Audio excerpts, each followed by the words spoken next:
Jilli hoogganaa biiroo investimentii fi industirii Oromiyaa obbo Ahmad Idriisiin durfamu magaalaa Adaamaatti dhaabbilee maanufakcharingii daawwatan. Jilli hooggansaa fi ogeeyyii akkasumas gaggeessitoota dhaabbilee faayinaansii fi bu'uuraalee misoomaa adda addaa of keessatti hammate kun magaalattiitti dhaabbilee investimentii oomisha irratti hayyama fudhachuun hojiitti galanii fi kanneen hojiitti galuuf ijaarsa irratti argaman daawwataniiru. Rakkoolee dhiyeessii lafaa fi liqiin maallaqaa akkasumas iddoo tokko tokkotti bu'uuraalee misoomaa biroos diriiruu dhabuun hojii eegalle akka hin cimsinee fi kan jalqabbii irra jiran immoo xumuruun akka hojiitti hin galleef danqaa nutti ta'aa jiru jedhan abbootiin qabeenyaa dubbifne. Amma rakkoo tokko rakkoon bishaaniin jira.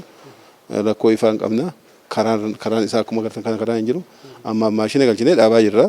Baankii rakkoon hin jira. Faayinaansiin haalli xaxxataa rakkoon hin jira. Amma inni malee haalli bishaan hin jiru, ifaan hin jiru, karaan qabu. Kana wal qabatee kanallee jennee dhaabannee ima dhiibaa jirra. Aga duraanii wanni kun godina Shawaa jala ture. Amma aga magaalaa jala seennee warra magaalaatti illee himnee warra magaalaa itti deebii irraa eegataa irra isinii na jedhaniitiin amma foonni agammaa wanni hiikamee jiru. Tokko san lammaffaa immoo rakkoommaan asii lafa kanaa gaafa duraa irraa qotee bulaa gisee lama wacii baafnee binnee gaafa duraa beenyaa qotee bulaa kafallee eegansifa sun nun gahu jedhanii kaaree takka isaa birrii 1,500 binneetiin akkasiin irratti ijaarreetti misoomsine waan agartan kana mul'uu wanni goone. Kaka'umsaa fi hojii fi nu qophii qabna. Dhaabbanni keenya qindeessa nyaataa mi'a tajaajila dhaabbanni kennu kamiyyuu hawaasaa kan kennu yoo ta'u alatti bishaan dhugaatii baasuun nyaata looniitillee akkasuma immoo hojjettoota hedduu qacaruun naannoo hojjetaa 400 qacaree hojiitti hangalche yoo ta'u ammas immoo dhaabbata babal'ina irra jirudha. Babal'inni isaa kun yoo xumurame gara hojjetaa 1000 olitti carraa hojii uumuu danda'a.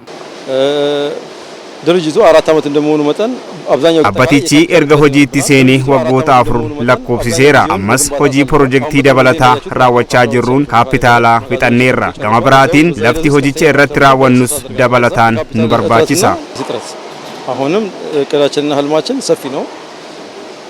Kantiibaan bulchiinsa magaalaa Adaamaa obbo Haayiluu Jaldee daawwannaa kanaan mul'ata magaalattii giddugala industirii taasisuu bu'uureffachuun dhaabbileen lafa investimentii fudhatanii yeroo taa'e keessatti hojii eegalan akkuma mul'atan ammas kanneen harkifatan jiraachuu adda baafneerraa jedhan. Industiriiwwan godoo abdii egeree ta'anis arguu himan.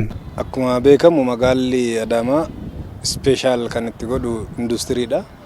Adaamaa giddugala industirii gochuuf tooftaalee gurguddoo qabannee deemaa jirru keessaa tokko investimentiiwwan jiran jajjabeessu rakkoo isaan qabaniiku gara oomishaatti akka galan taasisu gaafii lafaa dabalataa argatan barbaadan dabalataan kennuu fi hojii keessatti rakkoo isaan mudate hiikuu fi dhimmoota kana irratti xiyyeeffannee hojjennudha.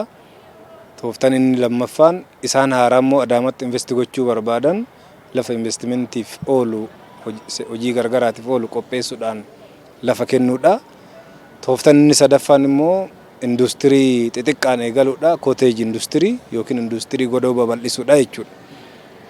Kana bu'uura godhachuudhaan har'a industiriiwwan gurguddaa magaalicha keessa jiran nandoonne. Rakkoolee isaaniif furmaata fiduuf deeggaruun bu'a qabeessummaan akka mirkanaa'u taasifama kan jedhan obbo Haayiluun hojumaata taa'een ala warreen socho'an waajjirri investimentii daandiitti akka galchuuf ni hojjetamaa eeran. Rakkoon inni guddaan adda baafne haala ijaarsa saffisaniin maashinii barbaadamu galchanii gara oomishaatti galuu irratti harkifannaan akka jiru inni immoo sababoota hedduu akka qabu isaa waliin marii gaggeessine rakkoo kana hiikuufaa hunduu qoqqooddatee jira. Federaalli gahee isaa akka bahu akka magaalaatti deeggarsaaf hordoffii gochuun ala waan barbaachisu goonee jirra. Garuu hordoffiin keenya itti cimuu akka qabuudhaan laallee kaayyoon isaas bu'aan kaayyoo kana milkeessuuf argannes qindoomina irra caalaa uumnee investimentii magaalichaa bu'a qabeessa taasisuufi jechuudha. Hoogganaan biiroo investimentii fi industirii Oromiyaa obbo Ahmad Idriis gama isaaniitiin industiriiwwan oomishaa ijaarsarra jiran yeroo gabaabaa keessatti xumuruun akka hojii eegalaniif daawwannichi shoora olaanaa qabaa ibsan. Rakkoolee industiriiwwan kanneen irra jiran furuuf hundumtuu gahee baachuu qabu adda qooddachuun dhaabbileen galtee Oromiyaan Itoophiyaa oomishtuu akka ta'aniif waliigalteerra gahamuu himan.